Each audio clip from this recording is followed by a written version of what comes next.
Welcome to Board Game Empire. We're going to be doing a very quick overview and review of Clash of Galliformes. So this is a game where you're controlling big and small birds. In the beginning, each player will place out 2 terrain tiles. That will be the game board for the game. You can do them in any configuration. The only rule is the sides have to match up. You can see the lines because it has to be a clear path for the birds to travel. You will be initially placing your nest on any spot and putting one of your small birds on it. You will be taking out the tech and number tiles based on the number of players, which they show in the book, and you'll be randomly placing those all the spaces on the board. And as you move your bird, you'll be collecting those pieces. Some of them you have to pay resources to build.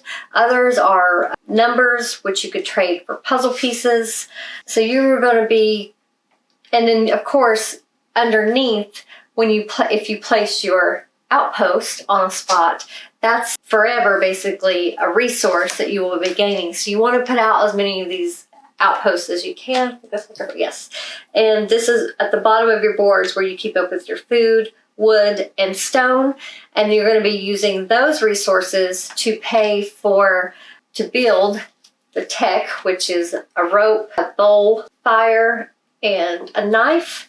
And they're all on your board. And the ones at the bottom are pretty much those that you would be able to collect. That's your income tracker, and this is where you keep track of it. Like these are what your income that you will be earning. That's a good way to say it. At the income time.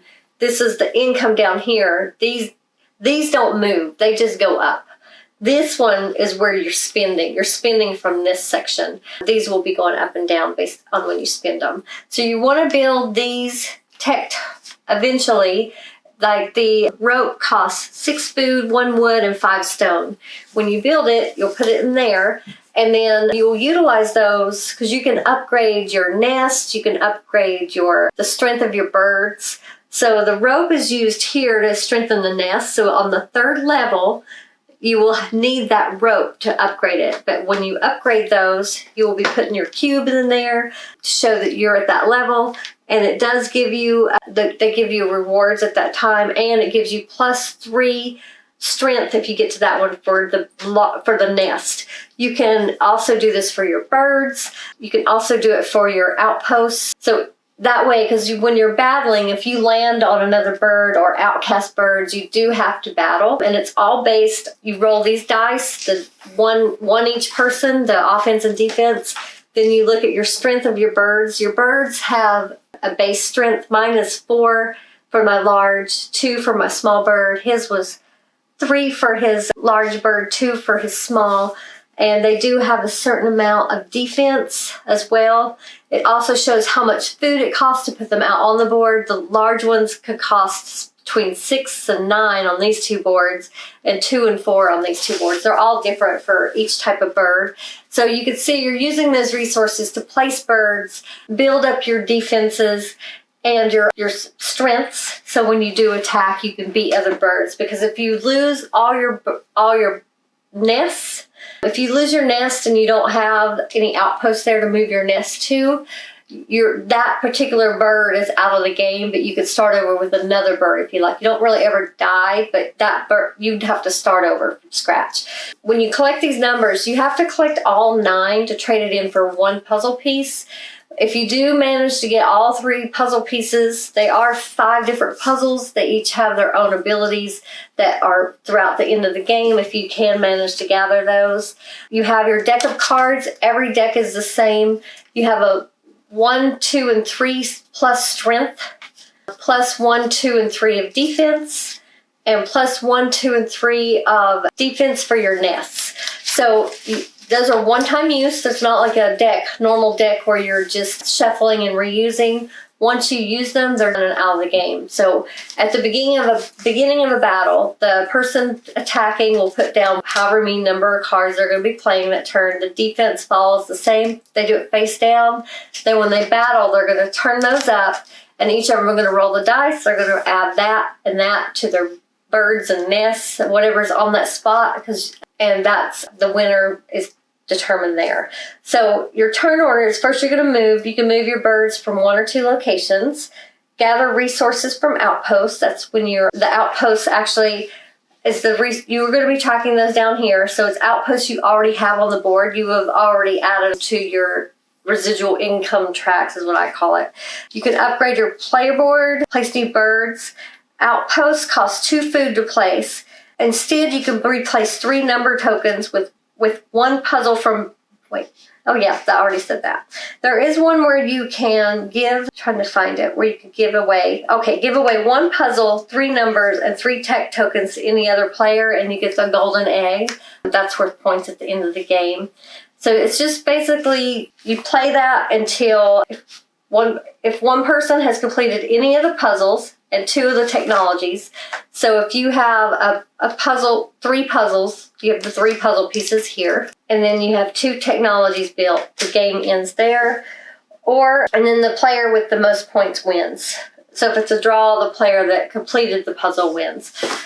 So that's basically it in a nutshell. So what did you think of this game? I really like the components, the illustration, the font's easy to read, iconography is easy to understand. So the rules need to be fine-tuned. They're a little vague. There's little things that they don't explain, and there's just a lot of issues with the rules. I think that needs to be fine-tuned a lot more. So replayability, it's replayable. It's got asymmetrics. It's got points to area control, area majority, and just a lot of different things that you can do with it. Mechanics, I think that mechanics, although there are options, and there's your tableau area, your build-up tree, evolving, enhancing your characters, and also the area majority aspect of it. I do think that it does feel very repetitive at times, and so although you're doing the same thing, there's not enough of a difference or significant options that really stand out, and especially compared to other games that do something similar to this. So for me, I'm giving this a 5 out of 10. I wanted more. I wanted better rules, one thing, and then also more options. I think that it just seemed very similar to a lot of games, but it didn't try to stand out from anything else that other games already created. So 5 out of 10. What did you think? I honestly didn't enjoy this game at all. So it's just wasn't, my pet peeve, if anyone has watched this channel for a while, is rule books, and the rule book just ruined this game for me. It was way too vague. So we had to spend a lot of time Googling and researching and trying to get an answer. I mean, I know we could have contacted the developer probably, but we watched several how to plays, and they even skipped so many details. Yeah, there's just a few details that it would make it more enjoyable if you didn't have to try to search for those answers. And we're not the only ones, because we looked at the BGG. There's a lot of people complaining about the rules. And So that would make this game much more enjoyable if those were more refined. But yeah, to me, I just didn't really enjoy this game at all. It just, like you said, it was repetitive, and there's everyone having the exact same hand, kind of. Yeah. Especially, we were playing it as a 3-player game, so when they battled, it was like uneventful. Really, the only thing that determines it is this, because it's pretty obvious what cards you're going to play, because you're just going to look at you only have so many cards. You have 9 cards, so they're not going to last that long. And basically, the dice is what determined their fate, and it only goes up to 3, so it's not like a big swing. Yeah. Unless you obviously can upgrade, but that takes a while. And that kind of ruins the everyone having the same card, kind of ruins the asymmetric aspect of the game.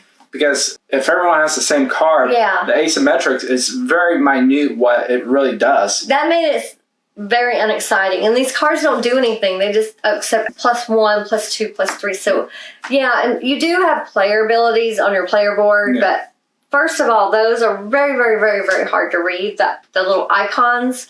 But those weren't that exciting. I didn't even use mine. Like, mine was about moving my bird once. I could do it one time during the game, and I didn't use it. To me, getting the golden egg, I don't feel is worth it. How many points do you actually get for that at the end of the game? Because you have to give away so much to get that. I thought that seemed, we didn't do that either, but let's find the in-game points. Yeah, I think if they fine-tune the rulebook and made the cards where they're different for each faction or each character, and then I think that there's needs to be more options. I think that I think they try to streamline it for more family games, but they limited themselves at the same time. I think they obviously were battling to either make it harder or make it more family. And by doing the family one, you kind of limit yourself because the asymmetric became obsolete. The eggs worth 9 points at the end of the game. So it's not you're not going to get huge points. If you complete the puzzle, it's 9 points. 1 point for each owned puzzle piece, 1 point for each bird in play, 1 point for each outpost on the map, 2 points from each completed technology on here, 4 points if the player has 10 food, stone, and wood when the game ends. So that's the only way you can get points in this game. It's a lot about doing resources and building up your birds and defenses and things. So for me, this is just not really my type of game. We chose it because Quentin, he loves birds. He's a bird watcher. He loves everything birds. So to be honest, we chose it because of the theme. But once we started playing it, we realized that it wasn't that fun for us. But hopefully this will help you to decide whether this is a game you might like to add to your collection. Just because it wasn't fun for me doesn't mean it's not fun for you. We will put the link in the description if you want to check it out. It does have great components, like Anthony said. Did I ever give my score? No. I would give it a 5. That's kind of I really don't want to play it again, but I wouldn't say no if someone wanted to. I would be a good sport about it, but I would never pick this game to play on a game night. So hopefully this helped you to decide, or maybe it'll intrigue you enough to where you want to check it out for yourself. Thank you again for being a fan of our channel. We hope you're already subscribed. If not, we hope you will and support our channel in that way. Please give this video a like. Feel free to leave a comment if you played this game. Tell us what you thought about it. Thank you again, and we look forward to seeing you next time.